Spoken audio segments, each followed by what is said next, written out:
With fantasy drafts approaching in the next couple weeks here, here's a few mid-round wide receivers I think have potential to be a top 12 wide receiver entering the season. The first receiver, Tedora McMillan of the Carolina Panthers. So McMillan, I've been talking him up a lot over the last couple weeks here before the fantasy draft starts. So right now he's going 5th, 6th round range, but mostly 6th round in most fantasy drafts. And he was the best wide receiver coming out of college last year. I know it's not the greatest option going to the Carolina Panthers, but they really don't have a true number one wide out. Thielen actually went out there last season, had a decent year, but now to get a true number one, 6'4", he's going to be a matchup problem, is McMillan. And in the preseason, we just saw he moves different than some of these wide receivers. If him and Bryce Young could get on the same page quickly out of training camp and into the regular season, he could be a big-time year one wide receiver for fantasy owners. And this Carolina Panther team is McMillan. Like I said, he can run all the routes. He can run the route tree. Big-time college wide receiver. Like I said, the speed's there. The jumping ability, the height is there. So he's got the full package at the wide receiver position. And there's no competition for that number one spot in the receiving room for this Panther team. Like I said, it's Thielen. Xavier Legette, who they took with a second-round pick last season, was the Panthers. He didn't do much. And Jalen Coker as well. So this year, it's a big upgrade to the offense. And like I said, McMillan, he just moves different than other wide receivers out there. And he could be in for a big rookie season, even in one of the worst offenses in the league. Next receiver, Calvin Ridley of the Tennessee Titans. Ridley, a couple years ago, he was big time, especially with the Atlanta Falcons going back years ago, was Ridley. Last season, he showed a couple decent games with bad quarterback play. Mason Rudolph, Will Levis in the lineup, 64 catches, 1,017 receiving yards, 4 touchdowns, a fumble loss. So Westbrook-Ikhine, they lost him in free agency. I know they brought in Tyler Lockett, Treylon Burks, former first-round pick. They cut him loose. And now they actually got a quarterback in there who studies, and he wants to be one of the best quarterbacks in the league. Cam Ward, he's in, first man in and last man out of the facility for the Tennessee Titans. And like I said, number one pick overall. He wants to be great. He's Cam Ward, and for a reason, he puts in the work. And I think him and Calvin Ridley this year get on the same page. And Ridley right now, another wide receiver, back into the 5th, 6th round range he's going, where we know he's had potential as Ridley. Even the Titans seeing it in him, giving him a big contract a couple off seasons ago. And like I said, when you got a talent like Ward who was putting in the work and working on the rapport and studying film, I think Calvin Ridley really could surprise. And right now, he's going, like I said, as a number 3 wide receiver for fantasy owners and in that 5th, 6th round range. So Ridley definitely a wide receiver to keep an eye on going into the season. It wouldn't be surprising to me if he's close in the conversation this year of being a top 12 wide receiver is Calvin Ridley. Like I said, the talent is there, but just the last few seasons, he hasn't had the quarterback play. In that first year back with Jacksonville, he had to get his legs on the room and get back to the NFL life.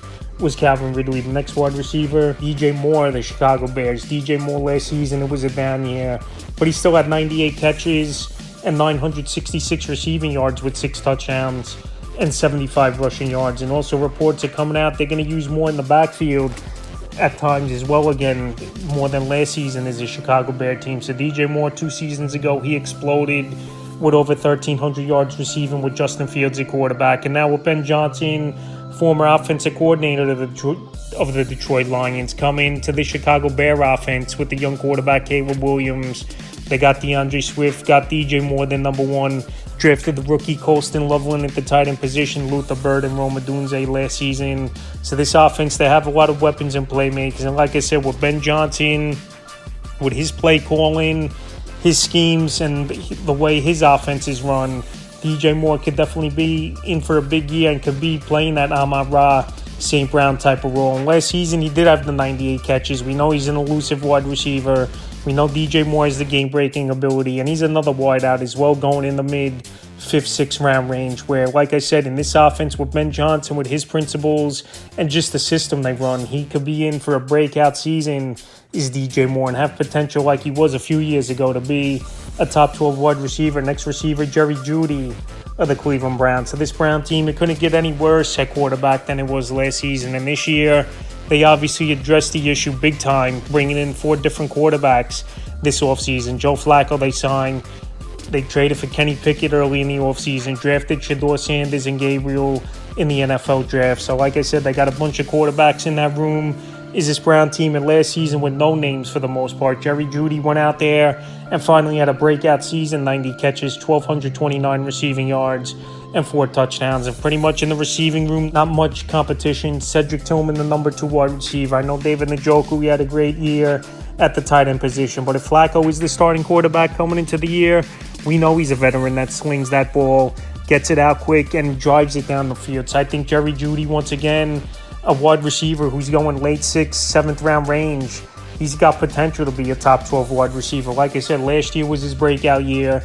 Over 1,200 yards receiving, 90 catches. And that would improve quarterback play, but still pretty much not a great backfield. And there could be a team trailing a lot, is this Brown team. I think Jerry Jeudy, he's got potential to be a mid-round receiver to a top 12 receiver. And the final receiver, Courtland Sutton, of the Denver Broncos. Sutton, he got big money in the offseason here right before training camp. And he had a solid year with first-year quarterback last season, Bo Nix. 81 catches, 1,081 receiving yards, and 8 touchdowns on 135 targets. And he also threw a passing touchdown with 30 yards on the season. So Courtland Sutton, another mid-round receiver. All these receivers pretty much 5th, 6th round or later they're going in fantasy drafts, where these guys, most of them are the number 1s on their roster. So like I said, Courtland Sutton, he could run all the routes. He got the money.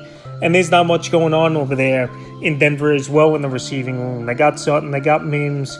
Drafted the rookie Bryant, but I don't see him doing much as well. We also got Devon Vele, who had some moments last season. But Courtland Sutton, he's easily the number 1 wide receiver. I know Evan Ingram, he's going to take some targets, though, a little bit at the tight end position, where it was a position they needed to upgrade big time. But also as well, Courtland Sutton, like I said, he's flying under the radar. And last season, he pretty much was startable every week, and he's got potential being the number 1 over there in Denver. Also in a Sean Payton offense, we know if they got the right guys in place, they've been explosive, going back to the Drew Brees days in New Orleans, where they were one of the top offenses in the league for many seasons. I'm not saying Denver's going to be that, but Courtland Sutton definitely could be a receiver this year, where it wouldn't be surprising to me if he gets 1,300 yards and 8 to 10 touchdown range. Once again, it's Courtland Sutton. So that's a few wide receivers that are going mid-rounds, but have potential. I'm not saying it's going to happen to be a top 12 wide receiver for the 2025 fantasy football season.